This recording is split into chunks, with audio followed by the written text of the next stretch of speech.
G'day YouTubers. I've been wanting to get out and do an overnight trip in this boat ever since I got it, but one thing and another, mostly the weather, has conspired to prevent that from happening. Last week I had an opportunity. There was a good weather forecast for Thursday night and Friday morning. I had Friday off work and I had an early finish on Thursday afternoon.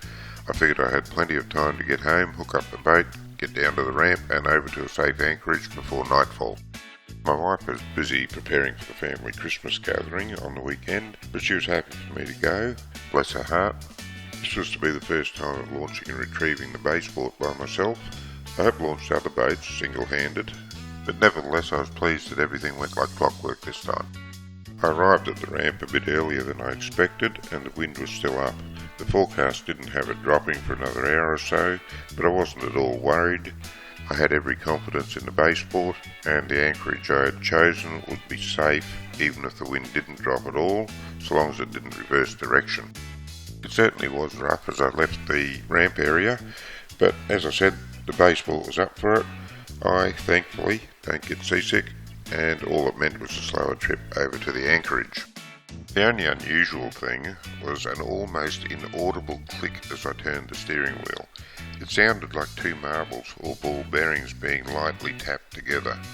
Very soft, but once you knew to listen to it, it was quite distinct every time I turned the steering wheel.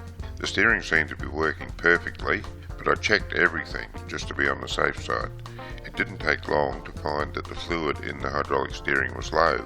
In fact, looking in the filler cap, you couldn't see it at all.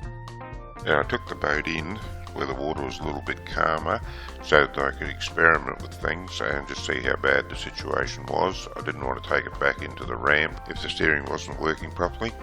I experimented a bit and found that the boat could be steered quite safely, but the wheel didn't stop turning when the engine was hard over, and that could only mean that the pump was sucking air when the engine was hard over. From that I concluded that the fluid level was at the minimum possible working level and that any further loss would leave the boat incapable of safe navigation.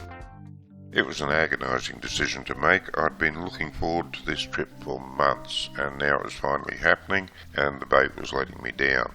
I'll get to why in a minute. It wasn't really the boat's fault, but I had to decide, was it safe enough to continue on the overnight trip or did I need to turn around and go back to the ramp?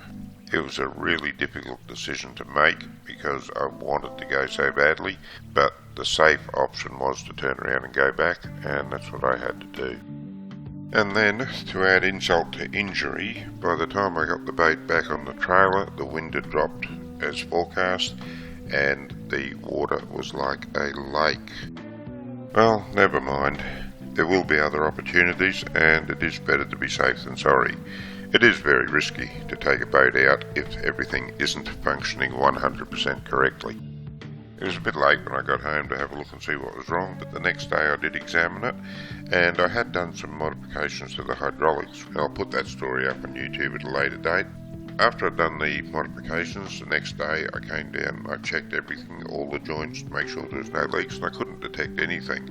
But that was about 4 weeks before this trip, and in that 4 weeks there was a very, very slow weep, which I did find when I had another look. In that 4 weeks, that had allowed the oil to drain out. So, very slow weep. It was very hard to find exactly where it was, but I did find it, and I have fixed it now. So, next time, we'll be getting out on the water. Yeah, thanks for taking the time to watch this video. The lesson I wanted here is that if the tiniest little thing is out of place in your boat, just isn't right, investigate it, find out what it is before it's too late. If you'd like to see more of my videos, go to my YouTube channel. Don't forget to click that like button if you got something out of this. Subscribe if you'd like to see more of my videos, and don't forget to click the bell notification so you get notified when one goes up.